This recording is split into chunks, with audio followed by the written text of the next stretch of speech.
મહારાજની જય, મહારાજની જય. પધારેલા હરિપુરુષ સંતની જય. તો ઘણી જ્ઞાનની ધારાશાળી ભજને સરસ બોલાણા. આજે આ પવિત્ર અને આ પાવન આ સુરતની ભૂમિ, એમાંય રુદ્રાક્ષ. રુદ્રાક્ષ એટલે રૂ મૂળ શબ્દ છે, પણ મૂળની કોઈને ખબર નથી. રુદ્રાક્ષ દ્રાક્ષ દ્રાક્ષ આપણે ખાવાની ખબર છે, પણ ગળપણની ખબર પડતી. આજે આ અંબારામ મહારાજને આશરે આ દર ગુરુવારનો સત્સંગ થાય, પણ બોલા કે એની ઘોડી કે ભોજન થાળીમાં ઘણું પીરસીને દીધું, પણ ભૂખ ન હોય ત્યાં સુધી થાળી એમને ભરી રહેશે, જમાતું નથી. એમ આ બધાને ભાવતું નથી, બધાને નથી ભાવતું. પણ આ તો જેને લગ્ન લાગી છે ને એની વાત છે. એ આવીને બેસે અને 5 શબ્દ સાંભળે છે.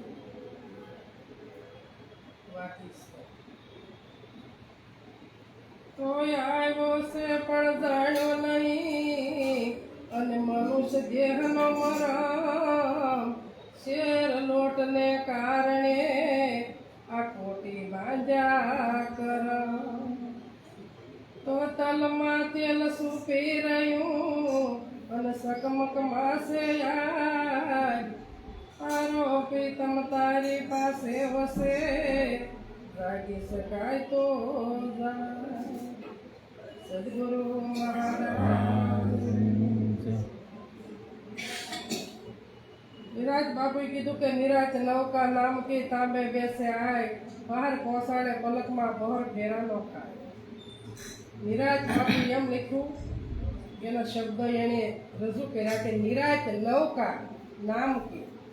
આ મનુષ્યનો દેહ મળ્યો છે, એક નામ છે, અને નામ જે સાસુ નામ છે, સત્ય નામ છે, એ આ માં જ નક્કી થાય, બીજા દેહથી નક્કી થતું નથી. એટલે કીધું મનુષ્ય દેહનો મર્મ છે મોટો. તો આજ નાવે મનુષ્ય દેહનું જે નામ છે, આજ નાવે નામ નક્કી થાય છે. બીજા દેહ ઘણા મળ્યા છે, 3 ખાણીના જીવોમાં ઘણા દેહ મળ્યા છે, પણ આ નામની કોઈને ખબર પડે નહીં. આ દેહ જ નામ નક્કી થાય. એટલે કીધું કે તલમાં તેલ સૂપી રહ્યું, સકમકમાં આગ. તારો પ્રીતમ તારી પાસે વસે છે, જાગી શકાય તો. પરમાત્મા પોતામાં છે. હમણાં વાત થઈ કે ઘાટ એની ઘડ્યો છે, અને એનો ઈ જ માલભા બેઠો છે.